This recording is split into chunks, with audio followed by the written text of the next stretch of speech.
पवित्र किए और ला करके धन्ना जी के घर में स्थापित किए। पंडित जी के मन में था कि हम ऐसा करें कि हमारे ठाकुर जी किसी भी तरह हमारे पास रह जाएं और यह जो पत्थर का टुकड़ा हमने लाया है बालक धना के पास पहुंच जाए। पंडित जी ने क्या की, बुद्धि लड़ाई, अपने शालिग्राम भगवान को नीचे रखे और वो जो पत्थर के टुकड़े थे जो शालिग्राम भगवान की आकृति के थे उन्हें सिंहासन पर विराजमान किए, दोनों की पूजा किए। अब बालक धन्ना जी से पूछते हैं, कुलगुरु बेटा हमारे पास दो शालिग्राम भगवान हैं, दोनों में से कौन से भगवान आपको चाहिए? बालक धना ने कहा, गुरुदेव आप ये बताइए, दोनों ठाकुर जी के बारे में बताइए, उनकी विशेषता बताइए। ब्राह्मण देवता बालक को बहलाने के लिए बोल दिए, ये जो आसन पर विराजमान है ना, ये राजा शालिग्राम है और जो नीचे हैं ये उनके सेवक शालिग्राम है। बालक को समझ में आता था कि राजा और सेवक में अंतर होता है। धन्ना जी ने कहा, गुरुदेव हमें राजा ही चाहिए, हमें सेवक शालिग्राम नहीं चाहिए। गुरुदेव तो यही चाहते थे। ऐसा ही हुआ। गुरुदेव ने कहा, पुत्र धना प्रतिदिन तुम विधि पूर्वक इनका पूजन करना, अर्चना करना, भोग लगाना, उसके बाद ही प्रसाद स्वरूप भोजन ग्रहण करना। अब ये कह करके वहां से गुरुदेव अपने घर को चले गए। अब इधर भक्त धना जो अभी बाल्यावस्था में है वो शालिग्राम भगवान समझ करके उस पत्थर के टुकड़े को पूजने लगा। बड़े प्रेम से भक्ति भाव से उनकी सेवा किया। माता ने भोग तैयार किया, ले जाकर के उनके सामने भोग रखे और निवेदन किए, प्रभु आप प्रसाद ग्रहण कीजिए, भोग लगाइए। वो तो पत्थर थे, शालिग्राम भगवान तो थे नहीं।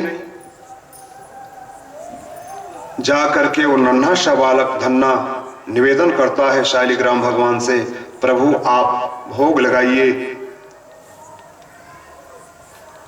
वो समझता था बालक कि ठाकुर जी साक्षात प्रकट होकर के भोग लगाते हैं। उस दिन ठाकुर जी प्रकट नहीं हुए। धन्ना ने भी भोजन नहीं ग्रहण किया, क्योंकि गुरु जी बताए थे कि जब तक ठाकुर जी भोग नहीं लगा लेंगे तब तक तुम प्रसाद नहीं पाना। अब वो प्रसाद ले जाकर के गौ माता को खिला दिए भक्त धना। फिर दूसरा दिन हुआ, दूसरा दिन भी ठाकुर जी भोग नहीं लगाए। वही प्रक्रिया, पुनः धन्ना जी उस प्रसाद को बिना ग्रहण किए गौ माता को खिलाए। ऐसे करते करते 3 दिन बीत गए। जब 3 दिन शालिग्राम भगवान उस नन्हे से बालक से भोग नहीं लगाए, तब उस नन्हा भक्त को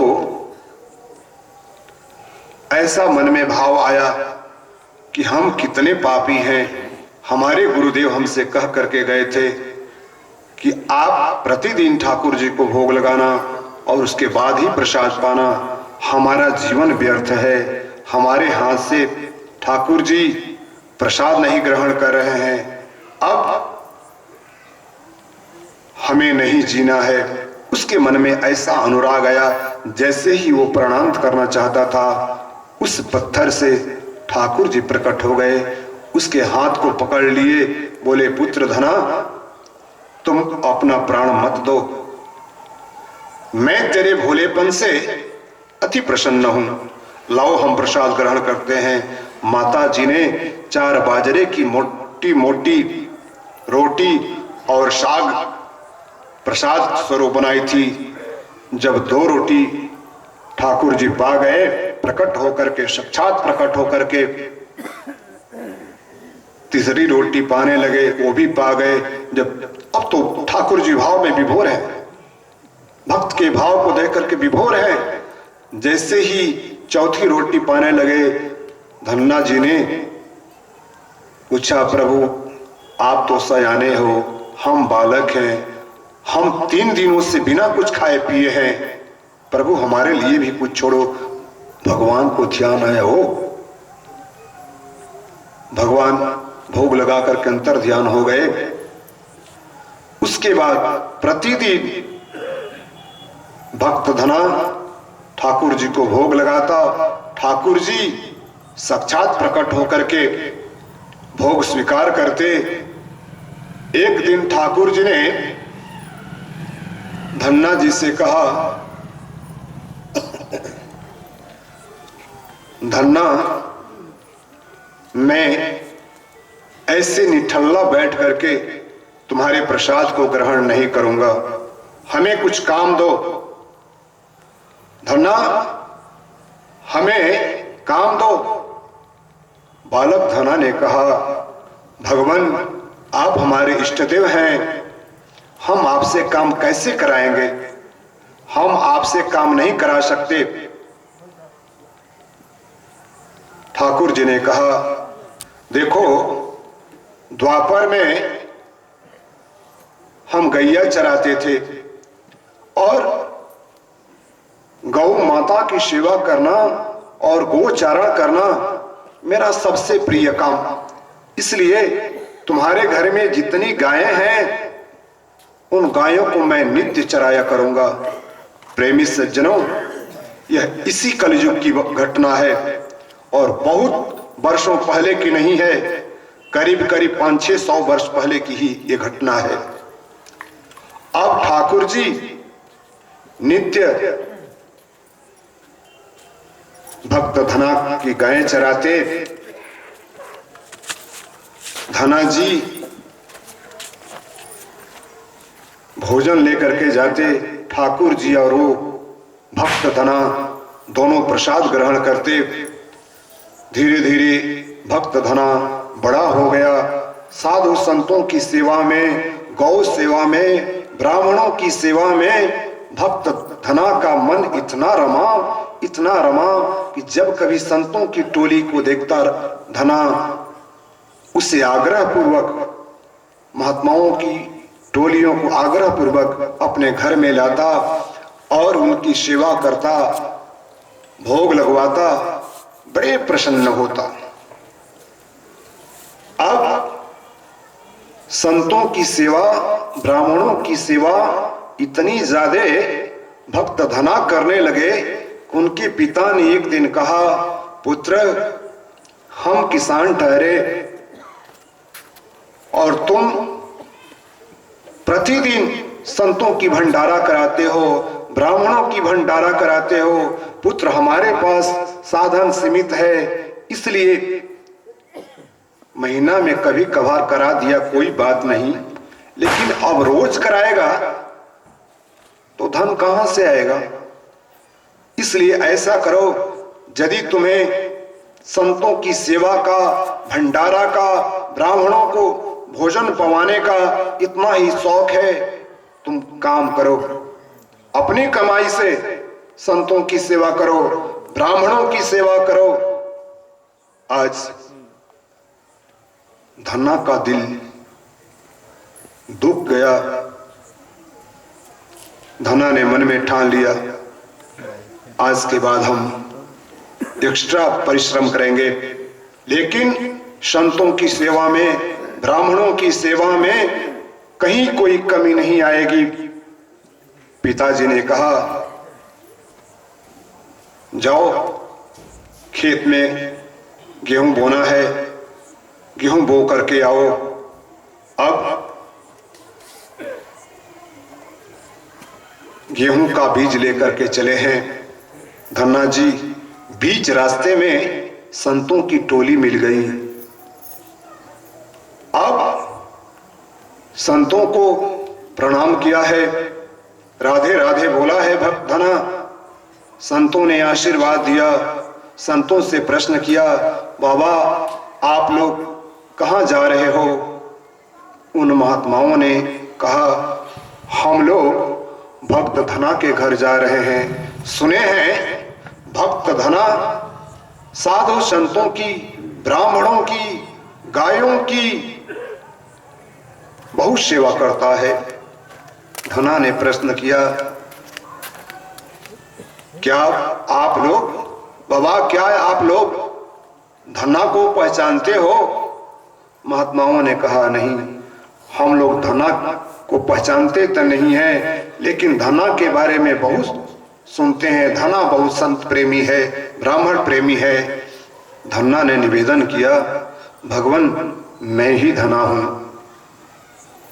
संत महात्मा अति प्रसन्न हुए, बोले कि चलो ये तो अच्छा है, अब तुम्हारे घर भी नहीं जाना होगा, यहीं पर तुमसे हमारी मुलाकात हो गई। चलो सुनते हैं तुम्हारे बारे में, बहुत संतों की पंगत कराते हो। आज हम लोग इसी उम्मीद के साथ आए हैं कि आज तुम हम लोगों की पंगत कराओगे, भंडारा कराओगे। अब बड़े विचित्र स्थिति में धन्ना जी, पिताजी ने गेहूं बोने के लिए जो बीज दिए हैं, धन्ना सोच गए भले खेत बुआए ना बुआए कोई बात नहीं, लेकिन संतों का भंडारा होना ही चाहिए। अब धन्ना जी क्या करते हैं, बाजार में ले जाकर के वही गेहूं का बीज बेच आते हैं और बेच करके संतों की भंडारा की सारी सामग्री लेकर के आते हैं और बहुत सुंदर भंडारा तैयार करते हैं, संतों को पवाते हैं। संत भंडारा पा करके तृप्त हो गए और वहां से आगे बढ़ गए।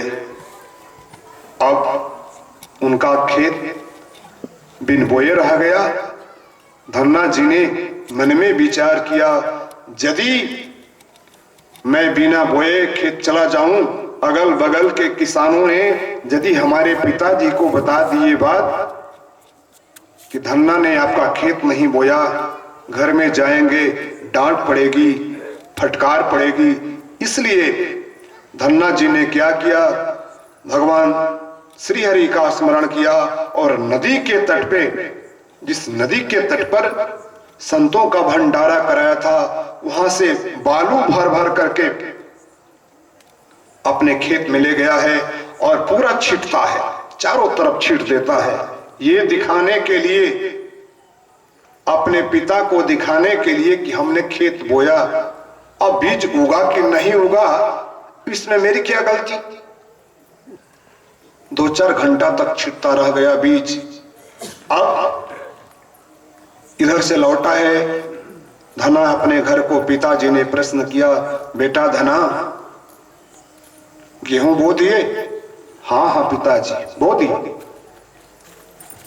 अब धन्ना जी झूठ यहां बोले हैं, लेकिन धन्ना जी ने सोचा कि यदि मैं सत्य बोल दूं तो आज ही हमारे पिताजी हमारी खबर लेने लगेंगे, नहीं जमेगा तो फिर 8 दिन के बाद सोचा जाएगा, कुछ कहा जाएगा, लेकिन कम से कम आए तो हम बोल दिए हाँ पिताजी हमने खेत बो दिया। दूसरे दिन जो अगल बगल के किसान थे धन्ना जी के पिताजी के पास पहुंच गए। महाराज गजब हो गया, हम लोगों का खेत आपके खेत से लगभग 1 सप्ताह पहले बोए हैं। हमारे खेत में अभी गेहूं का पौधा इतना छोटा छोटा और आपके खेत में इतना बड़ा बड़ा हो गया। धन्ना जी ने, भक्त धन्ना जी ने जैसे ही सुना हमारे खेत में इतनी बड़ी बड़ी फसल हो गई गेहूं की, धन्ना जी सोच गए ये लोग जले पर नमक छिटकने के लिए आए हैं। हे भगवान, अब क्या होगा? धन्ना तो सोच गया मैं बोया ही नहीं हूं, फसल कहां से हो गई। भक्त धन्ना के पिताजी को यकीन नहीं हुआ, बोले कि ऐसे कैसे हो सकता है? हमारे बाप दादा सैकड़ों वर्षों से खेती किसानी करते आए हैं, मैं भी बूढ़ा हो चला, लेकिन आज तक ऐसा नहीं हुआ, आज कैसे हो गया? मैं नहीं मानता इन बातों को। किसानों ने कहा चल करके देख लीजिए।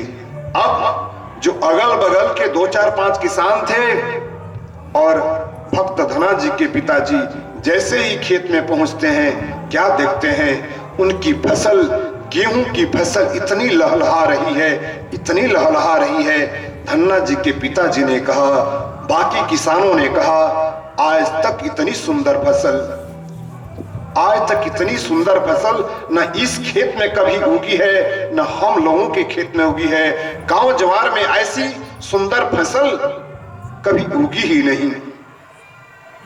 धर्मानुरागी प्रेमी सज्जनों, ये जो संत होते हैं, ये जो महात्मा लोग होते हैं, ब्राह्मण लोग होते हैं, जो प्रसाद ग्रहण करते हैं, भगवान श्री हरि उन्हीं के मुंह से, संतों के मुंह से, ब्राह्मणों के मुंह से प्रसाद ग्रहण करते हैं। यह कोई आश्चर्य की बात नहीं है, इसमें तनिक भी आश्चर्य की बात नहीं है, क्योंकि संतों की जो महिमा है, ब्राह्मणों की जो महिमा है, वेद में, पुराण में जगह जगह बताया गया है कि भगवान की महिमा से भी श्रेष्ठ है संतों की महिमा। आज धन्ना जी के पिताजी और अन्य बाकी जो किसान थे, धन्ना जी को प्रणाम किए। धन्य हो बेटा, धन्य हो। आज हमें ये जान करके बड़ी प्रसन्नता हुई कि तेरे जैसे दिव्य बालक, तेरे जैसा पुण्यात्मा पुत्र हमारे कुल में जन्म लिया है। धन्य हो धन्ना। उसके बाद इधर नित्य ठाकुर जी गाय चराते धन्ना जी की, ठाकुर जी को प्रसाद ले जाते, दोनों साथ में ग्रहण करते। अब आगे की घटना घटती है प्रेमी